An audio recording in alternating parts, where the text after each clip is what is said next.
Thank you. Thank you so much, everybody, for being here. You've all made my day. And, we're community. We are creating a community in kind of a different kind of way, different than what we're used to. But we're working with what we have to do the best with what we've got. So we're still thriving in community, even though it looks different than what we're used to. But I'm talking about communion today and community because it's a way that we can move into our wholeness. It's a way we experience wholeness.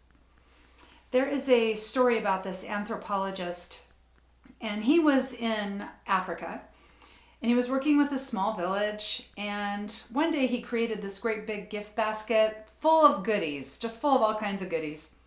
He put it out in this field, and he told the children, he gathered the kids of the village together, he said, all right, we're going to have a contest. Whoever can run out there the fastest gets the basket of all of those goodies.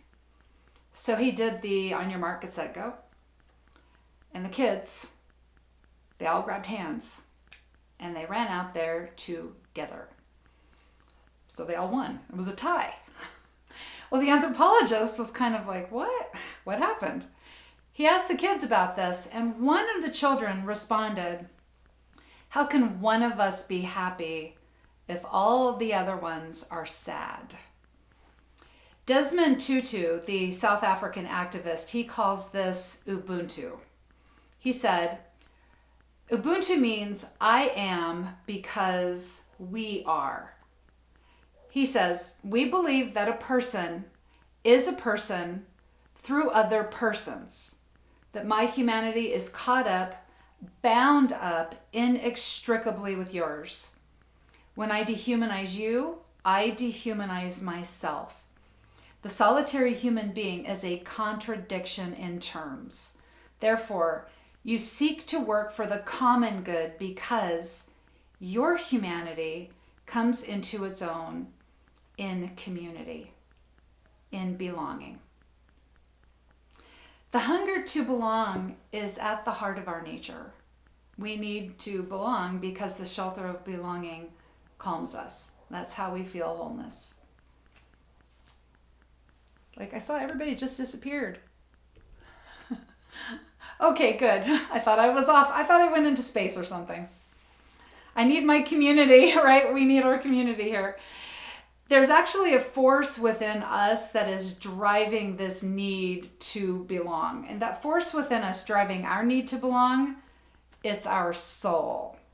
Our soul is driving the need to belong. John O'Donohue is famous for his book, Anam Cara.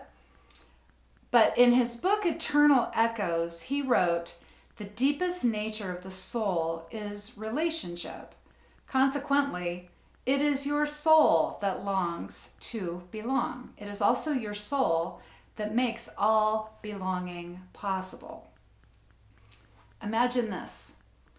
Before you came into this body, you were just a soul at one with all, with the all, and with all the other souls. Your soul and my soul are very old friends. And as souls connected, there's no appearance to get in the way. There was no appearance to come between us. We were just souls connecting. The deepest nature of our soul is relationship because it is through relationship that we access our divine nature. We're learning to see God as everywhere present in others and in ourselves. This is why Jesus said that his most important commandment was we must love God with all of our heart, soul, power, and mind, and we must love our neighbor as ourselves. Because to do these things, we have to choose. We have to choose to see God behind the behavior. We have to choose to see God in spite of any appearances. We're choosing to see God beyond the hurt, the betrayal, the situations, the pain, the suffering. We're making a choice to see God. And this is why all of our relationships are sacred. Every single relationship is sacred. It teaches us to see God in this world. Every relationship, whether it's in the group of people we consider that we have a relationship with, we say, oh yes, we have a relationship, we're friends, we're family. We're also in relationship with anybody in passing. We're in a 3-minute relationship with a cashier at the grocery store. We are also in relationship with people we observe on TV or in videos. We're in relationship with people in other countries. We are always in relationship. And those relationships all teach us how to see God in this world. How to see their higher elevated self. And that teaches us to see God within us. That's how we align with the divine within us. We see it as everywhere present. So when we can accept that every single person is a spark of the divine, no matter their behavior. Now, I don't mean let them have bad behavior in your life. I don't mean let somebody, harm you or treat you like a doormat. You have to call the police. If you have to tell them to leave, tell them to leave. What I'm talking about is seeing beyond that, choosing to see the divine spark, because that's how we see how God sees. And then that's how we love how God loves, because the soul on the other side of that behavior is a soul we once felt at one with. So we are loving God. On the other side of that behavior, we're loving God. Our relationships show us how we are showing up in this world. Are we showing up in the oneness? Are we showing up seeing God as everywhere present? Or are we being guided by this little unwelcome guest? Jesus called it the adversary. In the Unity New Thought movement, we call it the little me. The little me. In some circles, we call it the ego, the devil. Right now, I like calling it the saboteur. It's my little saboteur right here. This little mini me with her red horns. It's my saboteur. It's my rebel. It's my isolator. Now see, we have this little unwelcome guest that convinces us that God is not part of all things. It's this little saboteur, this little isolator that says, you can't look out there and forgive all those people. You don't want to look behind their appearances because unconditional love? No way. No way. You don't want to look silly, look all like, oh, I love and light. You don't want to do that. Our isolator is keeping us from doing that. It is showing us that's dangerous. Those people are dangerous and God is not present there.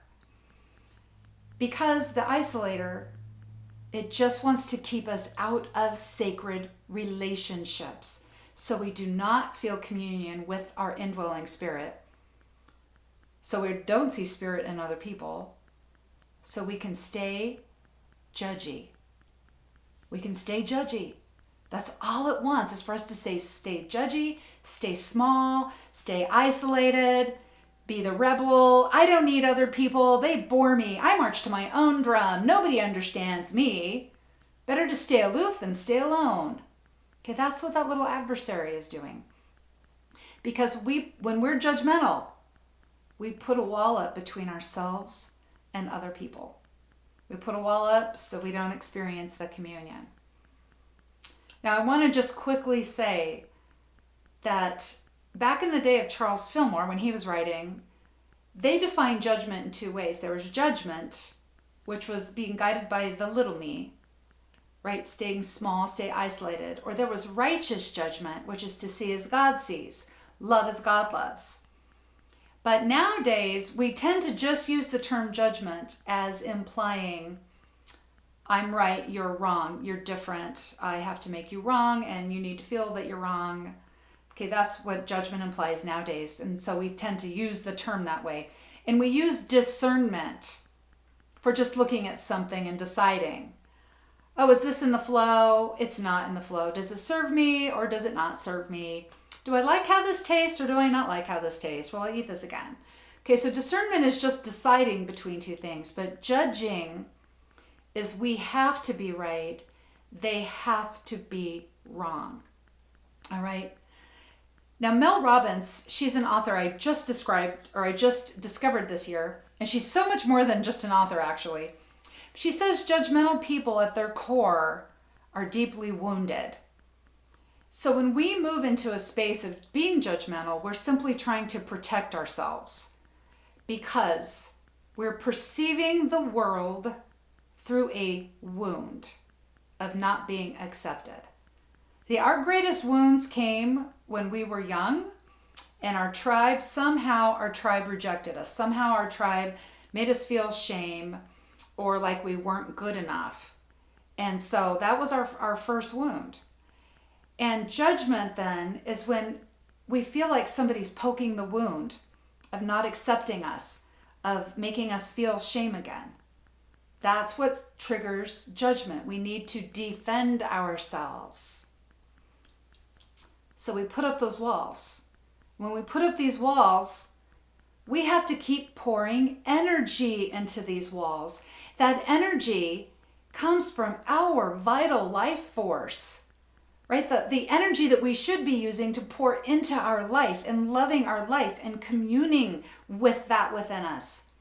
But instead, we're pouring it into these walls, into our defenses, which means we're not communing here. We lose touch with that. We lose touch with our inner being. We lose touch with the God in the all. Life becomes gray. We move into a state of self-imposed exile when we have to put up those walls, when we feel like we constantly have to defend ourselves. We lose our kindness and our flexibility. We become prone to fear and negativity because of those walls. And because of our need to be in community and be in a center of belonging, we might actually find ourselves joining special interest groups. And we think we're part of a community because we're all aligned against this thing out here that's different, that we are deeming as wrong. But that's not an authentic community. We're not sharing our authentic self. We're bonding over a shared judgment. It's the same walls of separation. The same walls of separation. We're not in the loving arms of community because if we changed our mind about any of their beliefs, they would shun us. They'd give us the boot. They'd show us the door. That's not true community. Judgment puts up the walls. There's something that will take down those walls, and that's empathy. In the Chinese word for to listen is made of 3 symbols. Empathy, pay attention, or engaged, and union. Because empathy requires that we have a strong back, a soft front, and a warrior heart. Because we're opening ourselves up to somebody just to hear them, just to see them, without getting a dialogue going in our head about how we can take them down and show them how they're wrong. Right? We don't even need to go there with empathy. With empathy, we just open to receive. Just open to receive. You know really what everybody just wants? Everybody just wants is inner peace. Now, some people may not say that because they might see inner peace as sitting around meditating all day. But when we have inner peace, what that is implying is that we are living our life fully engaged in what we're doing. And we are boldly sharing our true self, our soft, sweet center. And we are being in love in our lives. And we are in love with our life. And we are being in the shelter of belonging. That's inner peace. Now, some people go after their lives in a state of inner peace, but most of us don't. Most of us are still looking out here into the world and we see what's wrong and we think this needs to be changed and this needs to be manipulated. We need to pretend to be something we're not. We need to be accepted. We need to be lovable, right? We need to be a people pleaser so we can get what we need, so then we can feel safe, but then we're pretending. But see, this is how we keep creating suffering in our lives. Eric Butterworth, a bona fide unity mystic, said our job is not to set things right, but to see them rightly. We're not here to fix all that. We're here to see God in all that. Because when we see God in all that, we are in communion with the God within us, which means we're calling it forth into all things. See, we simply, really, truly have no idea what is going on in the mind of the person who sits across from us, who's on the screen, who is across the world from us. We have no idea what's going on in their life.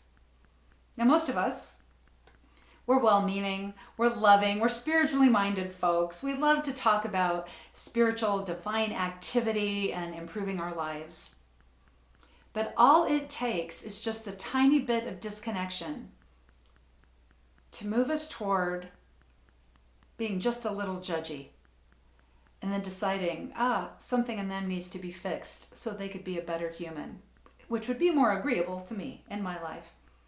That's what happens. We suddenly feel like we have to go into fix-it mode and set things right instead of seeing things right.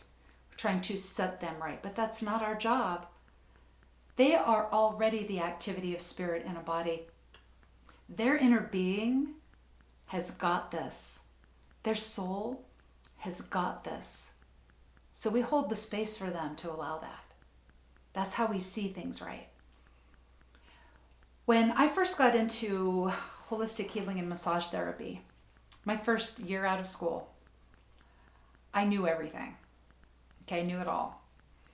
And I lived by the Bible. Louise Hay's book, You Can Heal Your Life. And every single person that came into me for massage, I would tell them what was wrong with them and the affirmation they needed to do. Because if they would just do this affirmation, they would be fixed, right? I was fixing everybody. And I had this young lady come to see me, and she had been seeing me for a while. She was a college student, full-time college student, working a part-time job, and helping her family in the care of her elderly grandparents. Super tight neck, super tight shoulders. So one day I'm massaging her, and this sweet, sweet, sweet girl says, Deanna, I just found out I have a bladder infection. And I said to her, and I could have said a million things to her. I could have said, I am so sorry you are going through this. I am so sorry. You have so much on your plate. You just have any idea how great you are really doing. I could have said that to her. I could have said, let me give you 5 extra minutes on your feet. You got to be out of here right away. I can give you 5 extra minutes on your feet. But you know what I said instead? I said, Louise Hay's book says if you have a bladder infection, there's somebody in your life pissing you off. Who are you not dealing with? Because if you fix this, your bladder infection will go away. Forget antibiotics, right? Now, as good fortune would have it, not too long after that, I had my own words thrown back in my face. I had allergies, and they were crazy allergies. And I was talking with someone, and she said to me, if you weren't so negative, your allergies would go away. You just need to think positive. If you think positive, everything just fixes itself.